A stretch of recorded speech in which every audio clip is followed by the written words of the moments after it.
जो भी student NMIMS exam की तैयारी कर रहे हो, इस बात को आप लोग ध्यान में रखिएगा। जो भी इस वीडियो के अंदर हम अभी आपको बता रहे हैं 100% वो आपके एग्जाम में जरूर आएगा, इसलिए आप लोग वीडियो को ध्यान से देखिएगा। यहाँ देखिए कई बार इससे क्वेश्चन पूछा गया है, पूछ देगा कि 12 और 13 के वर्गों के बीच कितनी संख्या है। पूछ देगा कि 25 एवं 26 के वर्गों के बीच कितना संख्या है। इस तरह से क्वेश्चन आपके एनएमएमएस एग्जाम में यानी कि राष्ट्रीय असम मेगा छात्रवृत्ति परीक्षा में कई बार पूछा गया है और इस बार भी पूछेगा, तो इसलिए आप लोग वीडियो को ध्यान से देखिएगा। तो यहाँ देखिए 12 और 13 के वर्गों के बीच कितनी संख्या है, हम लोग को ये निकालना है। आप देखिए इसका मतलब क्या है, देखिए जिस तरह से कह देगा कि 3 एवं 4 के बीच, 3 एवं 4 के वर्गों के बीच कितना संख्या है, 3 एवं 4 के वर्गों के बीच कितना संख्या है, तो 3 का वर्ग कितना होता है, 9 होता है, 4 का वर्ग कितना होता है, 16 होता है, और 9 और 16 के बीच कितना संख्या है, देखिए 10 है, 11 है, 12 है, 13 है, 14 है, 15 है, यही ना है 9 और 16 के बीच में। तो 9 और 16 को थोड़ी लेंगे, इसके बीच वाला में लेंगे ना। अब देखिए कितना विद्यार्थी जो पढ़ता लिखता नहीं है, जिसको खेल कूद से मतलब है, जिसको इधर उधर से मतलब है, चुगलीबाजी करने से मतलब है, वो 9 और 16 को गिन लेगा। तो 9 और 16 को नहीं गिनना है, क्योंकि 9 और 16 के बीच में नहीं निकालना है। तो 9 और 16 के बीच में कितना संख्या है, 1 2 3 4 5 6। अब देखिए इसी सवाल को ट्रिक के माध्यम से तुरंत कैसे बनाएंगे। मान के चलिए बड़ा बड़ा दे देगा, तो बड़ा बड़ा दे देगा तो क्या, फिर बड़ा का क्या करेंगे, स्क्वायर करेंगे और उसके बीच में जाएंगे ढूंढने के लिए, तो पता चलेगा एग्जाम हो गया और क्वेश्चन बनबे न किया, समय हो गया और क्वेश्चन बनबे न किया। तो इस टाइप के सवाल को बनाने के लिए ट्रिक आता है। 3 का 2 गुना कितना होता है, देखिए 2n होता है इसका फॉर्मूला, 2 गुना 3, 2 तिया 6, डायरेक्ट 6 आ गया। इस तरह से भी सॉल्व किए तो 6 आया, और डायरेक्ट ट्रिक के माध्यम से भी 6 आया। तो क्यों ना ट्रिक के माध्यम से चले, ताकि कम समय में हमको सवाल बन जाए, और 100% इससे क्वेश्चन आया हुआ है। इसलिए देखिए यहाँ पे 12 और 13 के वर्गों के बीच में कितना संख्या है, तो यहाँ देखिए 12 के क्या करेंगे, दुगुना कर देंगे, 12 दूना 24।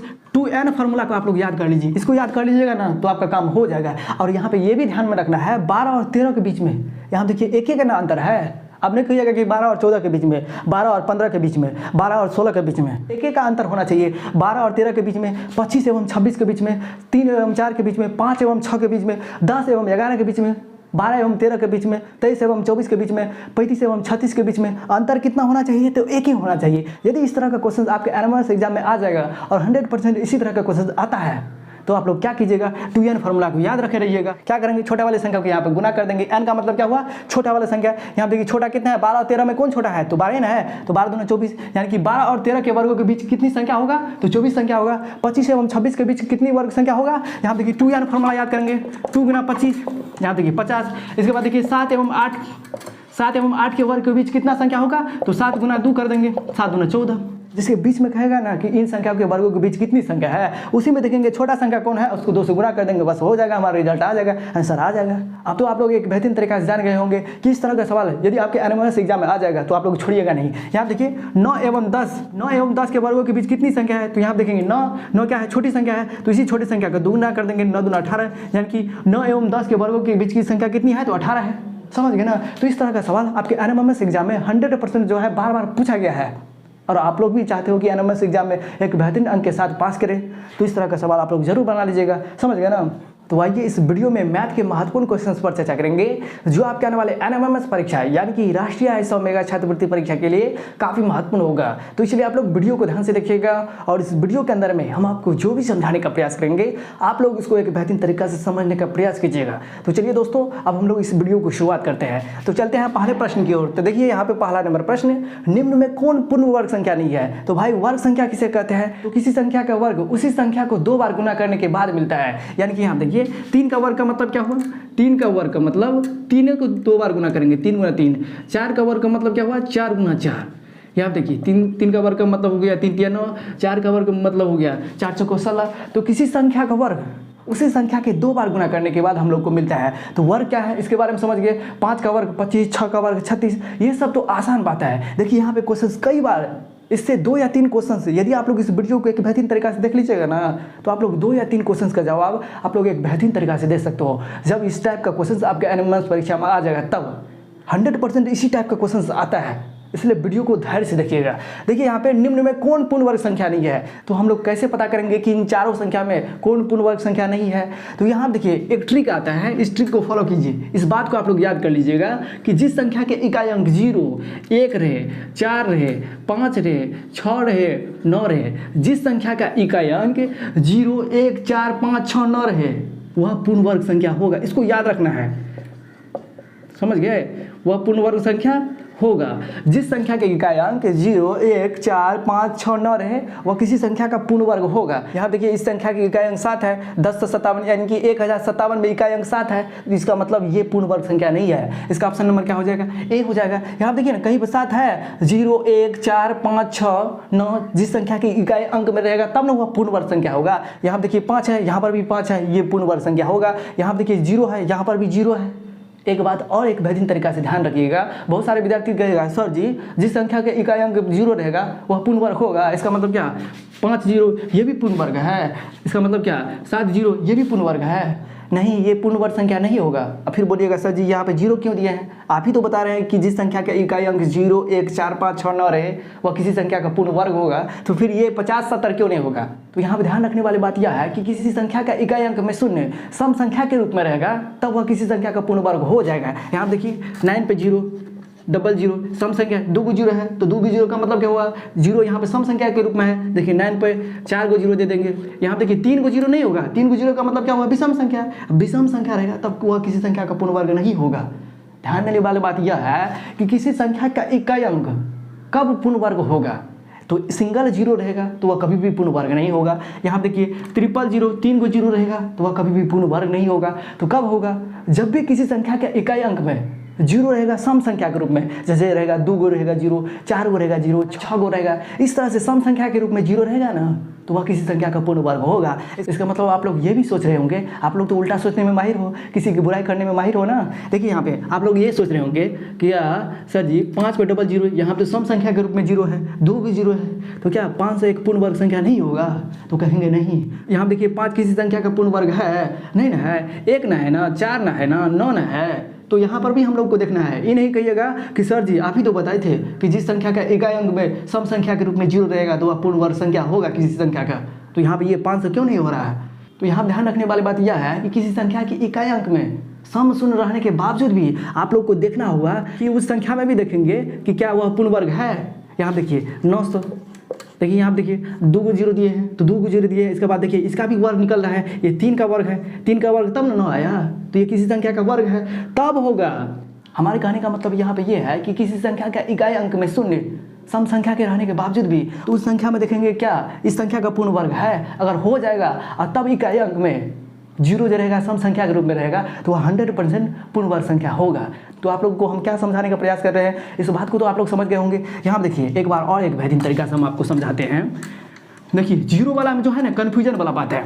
बहुत सारे विद्यार्थी कहेगा कि जिस संख्या के इकाई अंक में 0 रहेगा, 1 रहेगा, 4 रहेगा, 5 रहेगा, 6 रहेगा, 9 रहेगा वह किसी संख्या का पूर्ण वर्ग संख्या होगा। तो यहाँ पर हम आप लोगों को एक बेहतरीन तरीका से समझा दिए कि 0 किसी संख्या के इकाई अंक में कितना रहेगा तो वह पूर्ण वर्ग संख्या हो जाएगा। तो 0 किसी संख्या के इकाई अंक में सम संख्या के रूप में रहेगा तो वह किसी संख्या का पूर्ण वर्ग संख्या हो जाएगा। लेकिन इस बात की भी आप लोग को ध्यान में रखना जरूरी है कि देखेंगे उस संख्या में क्या उस संख्या का पूर्ण वर्ग है। यहाँ पर देखिए 25 ये तो हो जाएगा, ये किसी संख्या का पूर्ण वर्ग होगा। बोलिए क्यों? क्योंकि यहाँ देखिए 00 है, सम संख्या के रूप में 0 है, 2 को 0 का मतलब क्या हुआ? 0 क्या है? सम संख्या के रूप में। यहाँ देखिए 4 भी 0 दे देंगे, यहाँ पर भी यह पूर्ण वर्ग संख्या होगा। क्यों? यहाँ देखिए ना 25 किसी संख्या का वर्ग है, 5 का वर्ग है 25, 5 का वर्ग क्या होता है? 25, यानी कि 25 किसी संख्या का वर्ग है। तो इस बात की भी आप लोग के पास जानकारी रहना चाहिए कि किसी संख्या का वर्ग होना चाहिए। फिर इसके बाद देखेंगे यदि उस संख्या के इकाई अंक में 0 जो है सम संख्या के रूप में है तो वह 100% है किसी संख्या का पूर्ण वर्ग होगा। 0 वाला में कन्फ्यूजन रहता है, इसलिए हम आपको बार बार एक बेहतरीन तरीका से समझाने का प्रयास कर रहे हैं कि कब किसी संख्या के इकाई अंक में 0 रहेगा तो वह पूर्ण वर्ग संख्या होगा। तो किसी संख्या का इकाई अंक में अगर 0 सम संख्या के रूप में रहेगा तो वह किसी संख्या का वर्ग होगा। और इस बात की भी आप लोग को जानकारी रहना चाहिए कि किसी संख्या के इकाई अंक में 0 सम संख्या के रूप में है, फिर उसी संख्या में 0 के अलावा देखेंगे क्या वह किसी संख्या का पूर्ण वर्ग है। यहाँ देखिए 25 तो 5 का वर्ग है। इस तरह से जब ये मिल जाएगा तो वह 100% है कि वह किसी संख्या का वर्ग होगा। समझ गए? यहाँ देखिए 5 पे 3 को 0 ये तो 100% नहीं होगा। किसी संख्या का इकाई अंक में शून्य सम संख्या के रूप में रहेगा तब। यहाँ देखिए 3 है, 3 को 0 है ना, तो 3 को 0 रहे, 5 को 0 रहे, 7 को 0 रहे तो वह कभी भी किसी संख्या का पूर्ण वर्ग संख्या नहीं होगा। क्यों? क्योंकि ये विषम संख्या के रूप में है। विषम संख्या के रूप में जब ये आएगा 0 किसी संख्या की इकाई के रूप में आएगा तो वह किसी संख्या का पूर्ण वर्ग संख्या नहीं होगा। अब तो आप लोग एक बेहतरीन तरीका समझ गए होंगे। क्या आप लोग बताइए कमेंट में, क्या 7 सभी होगा किसी संख्या का वर्ग? क्या 7 सभी किसी संख्या का वर्ग होगा? आप लोग कमेंट कीजिए। तो हम कहेंगे नहीं, कितना विद्यार्थी बकलोल विद्यार्थी सब कहेगा सर जी अभी तो बताए थे किसी संख्या के इकाई अंक में 0 अगर सम संख्या के रूप में रहेगा तो वह पूर्ण वर्ग होगा। अरे बकलोलवा हम तो बताए थे वो बात तो सही है कि किसी संख्या के इकाई अंक में 0 अगर सम संख्या के रूप में रहेगा वह पूर्ण वर्ग संख्या होगा। लेकिन उसी प्रश्न में हम आपको ये भी नहीं देखने के लिए कहे थे कि 0 के अलावा जो संख्या रहेगा तो क्या वह किसी संख्या का वर्ग है? 7 किसी संख्या का वर्ग नहीं है। तो इसका मतलब 7 से क्या एक पूर्ण वर्ग संख्या होगा? तो नहीं होगा। देखेंगे 0 के अलावा अगर किसी संख्या के इकाई अंक में सम संख्या के रूप में 0 आ जाएगा, फिर भी उसके बाद देखेंगे कि वह 0 के बाद जो संख्या है वह किसी संख्या का पूर्ण वर्ग है कि नहीं। अगर 0 के बाद वह किसी संख्या का पूर्ण वर्ग होगा तब इसके बाद रहेगा सम संख्या के रूप में 0, तो वह 100% है, वह किसी संख्या का पूर्ण वर्ग होगा। अब तो इतना बेहतरीन तरीका से हम आपको समझा दिए, बार 3 बार समझा दिए। अब आइए अगला क्वेश्चन देखते हैं।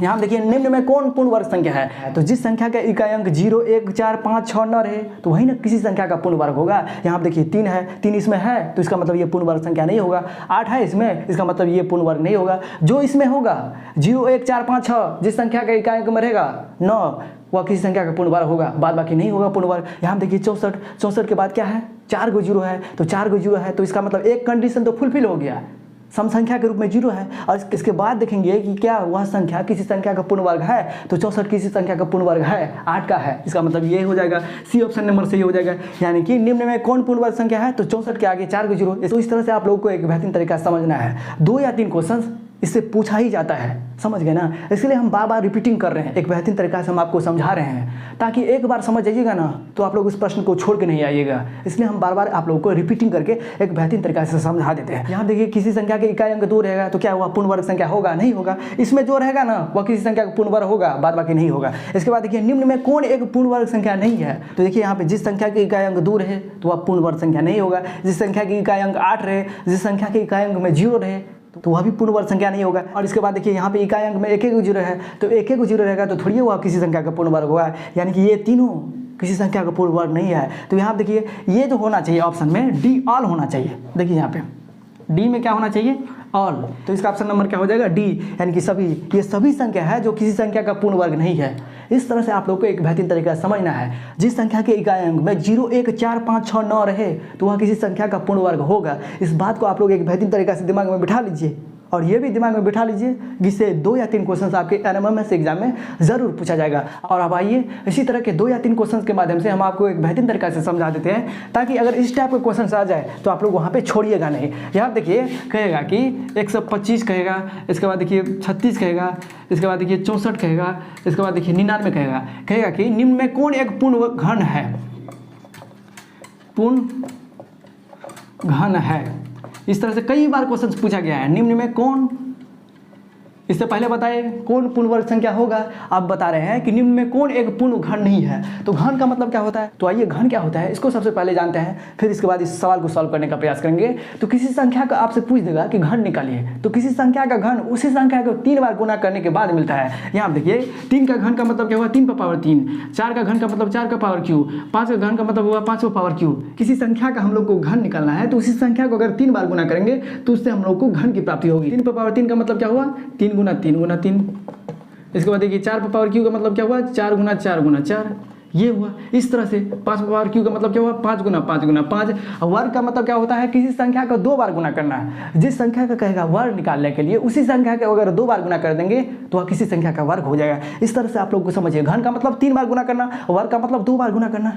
बात तो ये काफ़ी आसान वाला बात है, लेकिन इसी आसान बात से आप लोग को वहाँ पे एग्जाम में क्वेश्चन पूछ लिया जाता है तो आप लोग गलत मार के आ जाते हो। तो इसीलिए आप लोग को समझना है एक बेहतरीन तरीका से।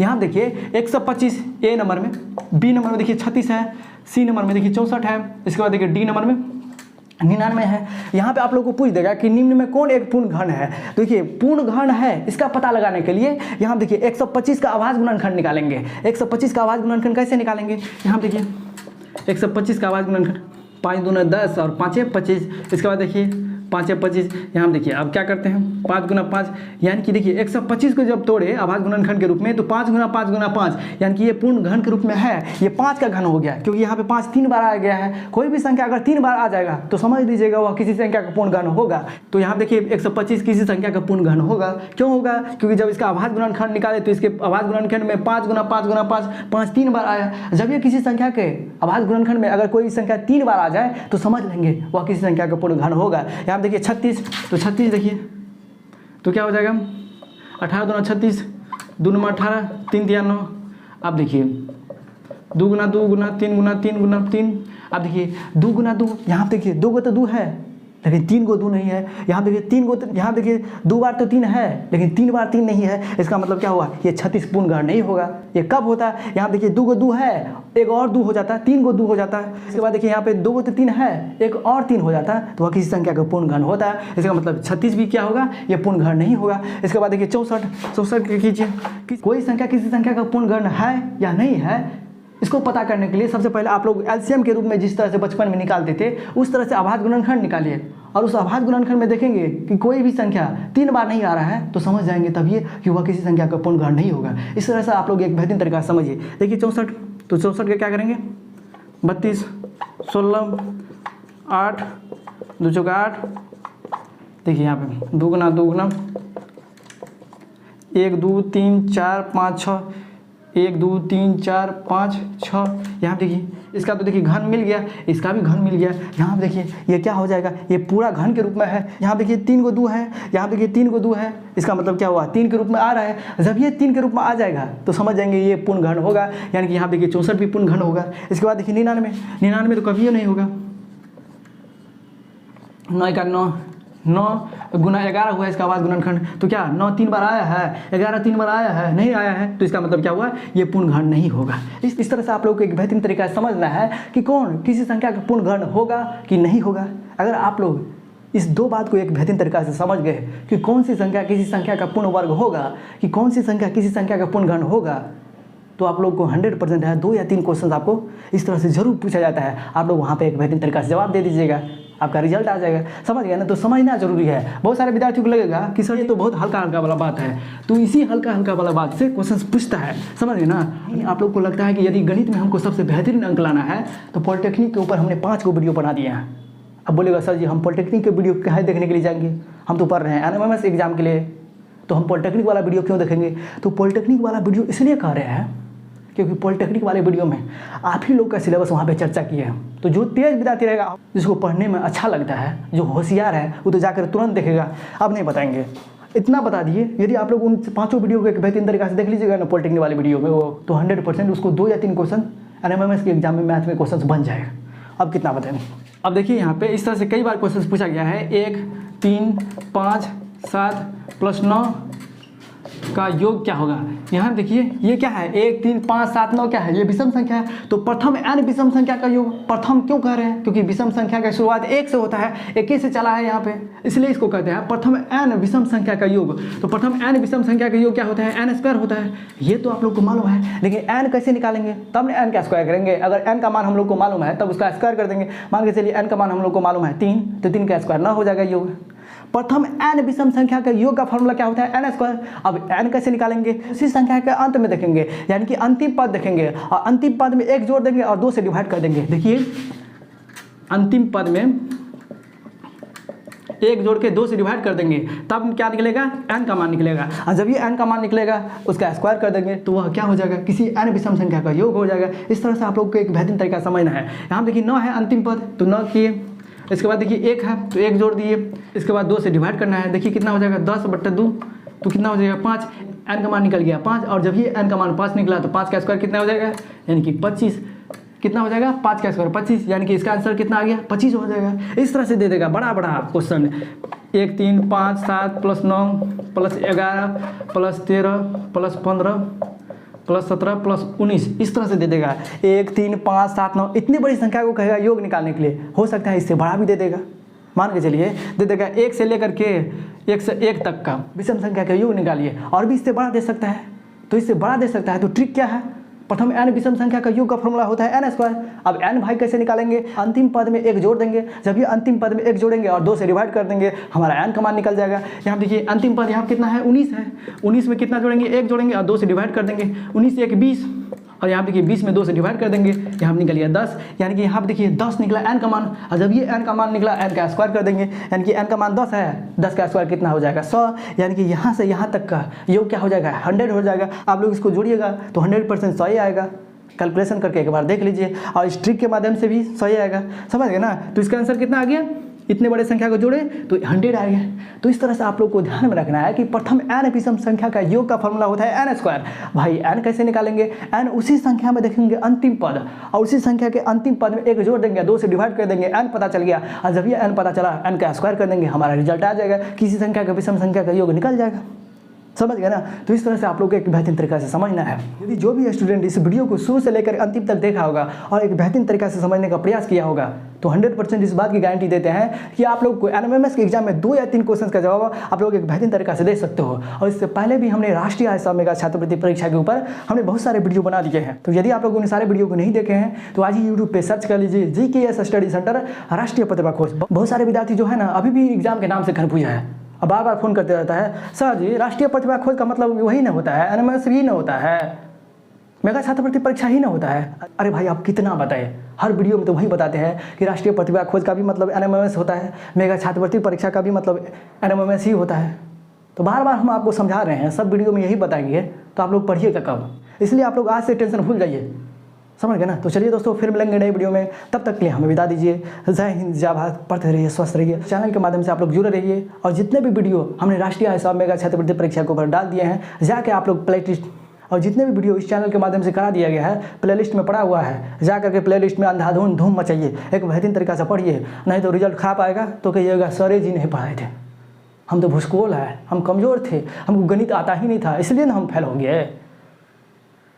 समझ गए ना। तो इस तरह का जो है ना बात नहीं करना है। जब फेल हो जाता है ना, परीक्षा में पास नहीं हो पाता है ना, कहेगा कि हमको ये तो आता ही नहीं था, हमको किताब बढ़िया से दिए नहीं किया, हमको बढ़िया टीचर के पास मम्मी पापा भेजबे नहीं किया। उपहास कीजिएगा, दोस्त लगाने में तो सब आगे हैं, लेकिन हम जो पढ़ा रहे हैं उसको पढ़ने में तो किसी को इंटरेस्ट नहीं आता होगा। समझ गए ना। कहिएगा सर जी इतना छोटा छोटा बात क्यों पढ़ाते हैं, अरे इसी छोटे छोटे बात से तो क्वेश्चन पूछता है। चलिए फिर मिलेंगे नई वीडियो में, तब तक के लिए हमें विदा दीजिए।